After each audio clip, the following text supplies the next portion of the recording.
नमस्कार, मेरा नाम पवन है, पटना से रहने वाला हूँ। मेरी कविता माँ के ऊपर है, क्योंकि मैं माँ से दूर हूँ तो मैं अपनी भावनाओं को व्यक्त करना चाहता हूँ कि पहले मैंने मेरी माँ के साथ क्या रिश्ते थे और अब मैं दूर होने के बाद क्या महसूस कर रहा हूँ।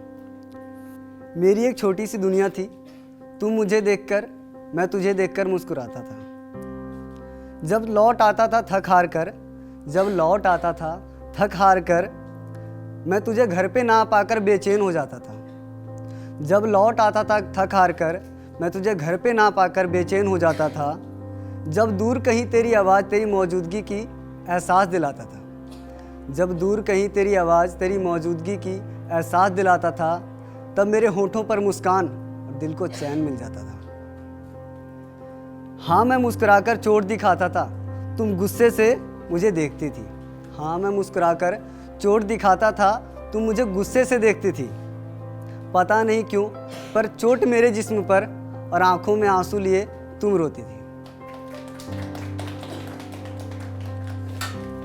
इतनी भी क्या मोहब्बत थी माँ कि एक हाथ में गिलास का पानी और एक हाथ में थाली लिए तुम आती थी। चेहरे पर गुस्सा और आंखों में सिसक थी, चेहरे पे गुस्सा और आंखों में सिसक सी। गीले हाथों से मेरी नींद को पोंछती थी। दो बार मुझे तो एक बार तुम खुद खाती थी। दो बार मुझे क्योंकि एक बार तुम खुद खाती थी, क्योंकि इस नालायक बेटे के चक्कर में वो माँ पूरी दिन भूखे रहती थी।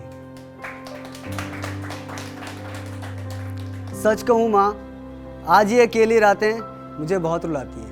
सच कहूँ माँ, आज ये अकेली रातें मुझे बहुत रुलाती है।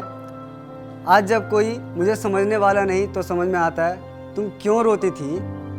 आज जब कोई मुझे समझने वाला नहीं तो मैं समझ में आता है कि तुम क्यों रोती थी। अंत में कहना चाहूँगा कि एक माँ का जो सपना होता है एक बेटे का, तो मैं अपने माँ को ये बताना चाहता हूँ कि तुझे मुझ पर और मुझे खुद पर यकीन है। तुझे मुझ पर और मुझे खुद पर यकीन है।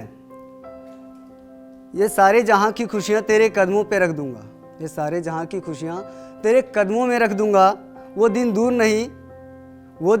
दूर नहीं जब तेरे गोद में सर रखकर सुकून से सो सकूँगा।